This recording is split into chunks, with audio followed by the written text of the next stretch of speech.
Beijing has passed a new law that grants protection to medical whistleblowers. Quote-unquote non-malicious medical whistleblowers seeking to reveal more information on developing public health emergencies will now be given certain protections under this new law. Note those words. The medical whistleblowers with non-malicious intent will be protected.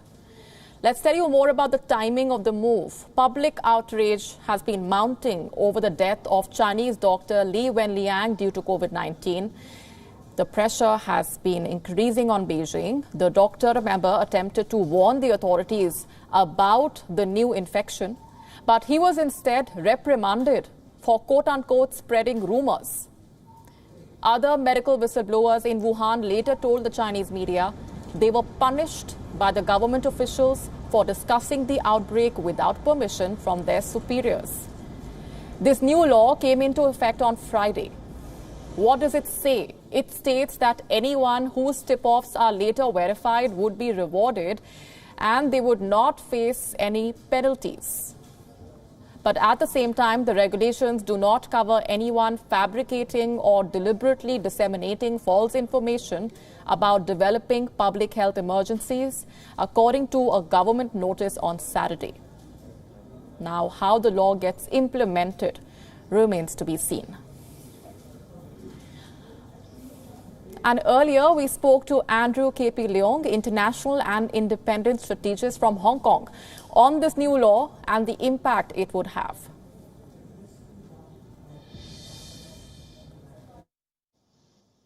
Well, because when the first whistleblower broke news about the potential danger of this virus, he was severely punished and held back by the local authorities. That was in the early days. That was virtually in December 2019. But then eventually this whistleblower died, and then the whole truth came to the views of the public, and it caused a huge uproar, saying that the government shouldn't cram down on this whistleblower. And in fact, this episode fed into the kind of rhetoric that China is unleashing this virus to the world and suppressing the information deliberately. So I think that the Communist Party has learned a big lesson, because one of the main challenges of President Xi is to continue to enhance the legitimacy of the Communist Party.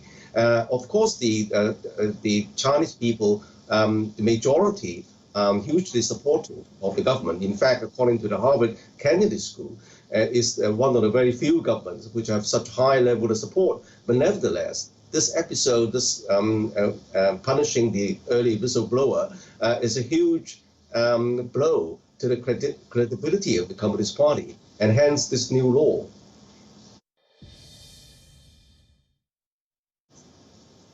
I think that in the beginning, the lower party cadres are likely to have to struggle, because according to the old kind of rules in the Communist Party, anyone spreading false information could be severely punished. But when this virus first came to the scene, there was a lot of things unknown about this virus. So releasing the information runs the risk of being accused of spreading false information. Now, I think that the cadres of the Communist Party and the various officials have got to learn how to follow this new rule. The intention is, of course, is to enhance legitimacy of the Communist Party. But on the other hand, lower officials are very wary of protecting their positions.